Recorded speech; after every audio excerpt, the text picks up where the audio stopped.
नमस्कार दोस्तों, आज की इस वीडियो में हम लोग बात करने जा रहे हैं रेडमी के एक नए गेमिंग स्मार्टफोन के बारे में। उससे पहले पिछली वीडियो आपने देखी थी व्हाइट बैकग्राउंड में थी, इस वाले बैकग्राउंड में, बट अब ये वाली वीडियो आपको इस बैकग्राउंड में देखने को मिल रही है। कैसा लग रहा है ये पीछे का सेटअप, आप मेरे को कमेंट करके बताना।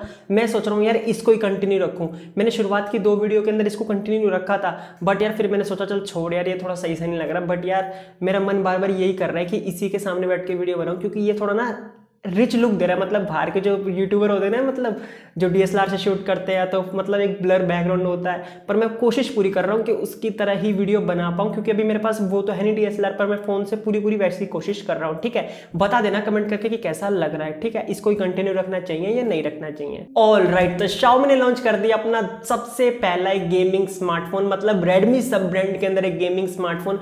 आप सबको पता ही है, जो Xiaomi है वो हमेशा से अपने सब ब्रांड जो ब्लैक शार्क है उसके अंदर गेमिंग स्मार्टफोन लॉन्च करता था, बट अब की बार first gaming smartphone Redmi brand के अंदर आ चुका है, जो कि काफी ज्यादा बढ़िया है। सीरियसली सबसे पहले ना इसके डिजाइन के बारे में बात कर लेते हैं। तो इसके अंदर ना आपको 4 कलर देखने को मिलेंगे, ब्लैक, ग्रे, सिल्वर और ब्रूसली येलो। तो जो मेरा सबसे फेवरेट है ना, सीरियसली ब्रूसली येलो है। एक नंबर की फिनिश आ रही है फोन की, आप देख सकते हो। आप मेरे को कमेंट करके बताना कि आपको कौन सा कलर इनमें से पसंद आया, जरूर से जरूर। तो फोन ना काफी ज्यादा न्यूट्रल सा लगता है, मतलब इतना ज्यादा एग्रेसिव नहीं लगता, काफी ज्यादा अच्छी लुक लग रही है मेरे को। तो सीरियसली बताऊं, मेरे को काफी ज्यादा फोन गॉर्जियस लगा है, एक नंबर का लगा है। मतलब इतनी भी ज्यादा ब्रांडिंग नहीं है स्मार्टफोन पे, मेरे को काफी ज्यादा मस्त लगा है फोन। आप बताना कमेंट करके आपको कैसा लगा है। आप जैसा कि देख सकते हो, जो वो है फ्लैश, वो आप देख सकते हो किस शेप की है, वो है लाइटनिंग बोल्ट की शेप की। तो आप देख रहे हो फ्लैश को भी कितनी अच्छी शेप में दे रखा, तो मेरे को तो काफी अच्छा लगा है। अब बात करते हैं इसके कैमरा मॉड्यूल की। तो कैमरा मॉड्यूल जो है ना,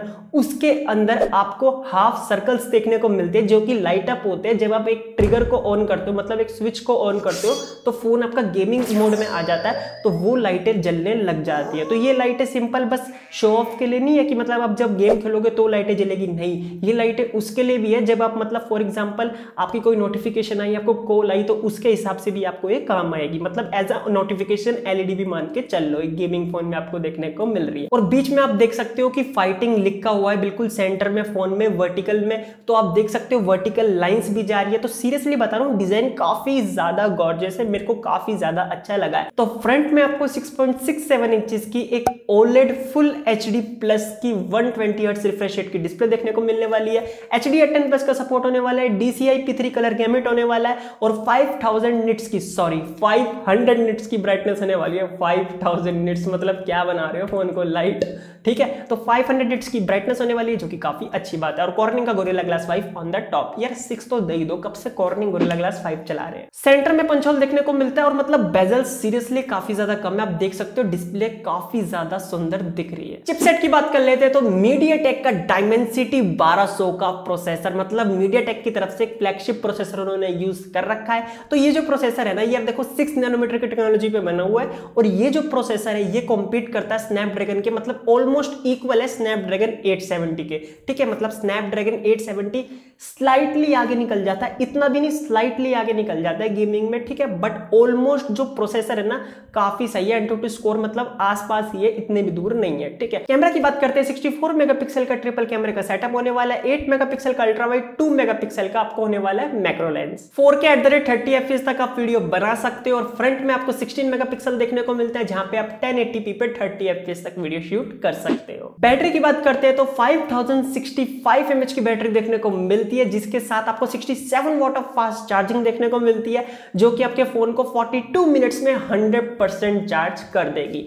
एज पर कंपनी, मतलब कंपनी ने एडवर्टाइज तो यही करा है कि 42 मिनट्स में 100% फोन चार्ज हो जाएगा, बट जब प्रैक्टिकली फोन हम यूज करेंगे तभी पता लग सकता है। अदर फीचर्स के बारे में बात कर लेते हैं, तो आपको साइड माउंटेड फिंगरप्रिंट सेंसर देखने को मिलने वाला है, सारे सेंसर्स अवेलेबल हो जाएंगे। फिजिकल पॉपअप आपको गेमिंग ट्रिगर्स देखने को मिलने वाले हैं, 4D वाइब्रेशन मिलने वाली है, JBL ट्यून्ड स्टीरियो स्पीकर्स देखने को मिलने वाले हैं, हाई रेज ऑडियो को सपोर्ट, मतलब ऑलमोस्ट सब सर्टिफिकेशन इसको मिल रखी है। IP53 की डस्ट एंड वाटरप्रूफ रेटिंग देखने को मिलती है, वाटर वाटरप्रूफ नहीं, वाटर रेजिस्टेंट रेटिंग देखने को मिलती है। LPDDR4X की रैम होने वाली है, और UFS 3.1 की स्टोरेज स्पीड होने वाली है। तो भाई ये तो थी सारी फोन की स्पेसिफिकेशन। तो फोन तो यार सीरियसली काफी ज्यादा पावरफुल है, और जिस प्राइस के अंदर है ना, तो मतलब क्लियर हो जाता है सीरियसली। अब बात कर लेते हैं लास्ट प्राइस की कि स्मार्टफोन की प्राइस क्या देखने को मिलती है। तो भाई ये स्मार्टफोन ना चाइना में 6 वेरिएंट में लॉन्च हुआ है, 6। तो मैं आपको बता देता हूं, सारे वेरिएंट आपको स्क्रीन पर देखने को मिल जाएंगे विद प्राइस, कितने जीबी रैम है, कितने जीबी इंटरनल स्टोरेज है। बेस वेरिएंट की जो स्टार्टिंग है वो है 23,000 रुपए से।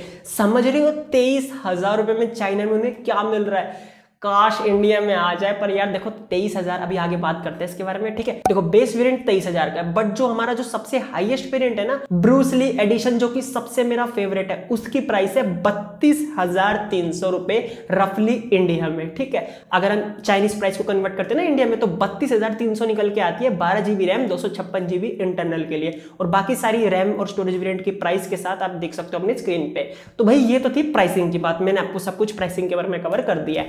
तो भाई बेस वेरिएंट आपने देखा 23,300 रुपए में। अब आपको क्या लगता है, अगर इंडिया में देखो इसके बारे में ना कोई भी लीक निकल के नहीं आई है, ना ही कोई इंटरनेशनल अवेलेबिलिटी के बारे में कुछ पता लगा है। अभी इंडिया में Mi 11X सीरीज लॉन्च हुई है, ठीक है। तो भाई अभी मुझे नहीं लगता कि इंडिया में इतनी जल्दी स्मार्टफोन आ जाएगा, थोड़ा सा टाइम लगेगा। बट अगर आया तो मेरे को ये स्मार्टफोन का बेस वेरिएंट 25 से 26,000 के बीच में लग रहा है सीरियसली। अब आप बता देना कि बेस वेरिएंट आपको क्या लग रहा है। अगर 25-26,000 में आ गया ना बेस वेरिएंट, तो काफी ज्यादा अच्छा किल कर देगा, कोई दिक्कत नहीं आने वाली है। और लास्टली लॉन्च डेट मैंने आपको बताया है कि यार इंटरनेशनल अवेलेबिलिटी के बारे में कोई भी अभी कुछ नहीं निकल के आया, ना कोई लीक निकल के आई है। तो जैसे कुछ होगा ना तो उसके बारे में मैं वीडियो बनाऊंगा कि इंडिया में क्या प्राइस हो सकती है एक्सपेक्टेड।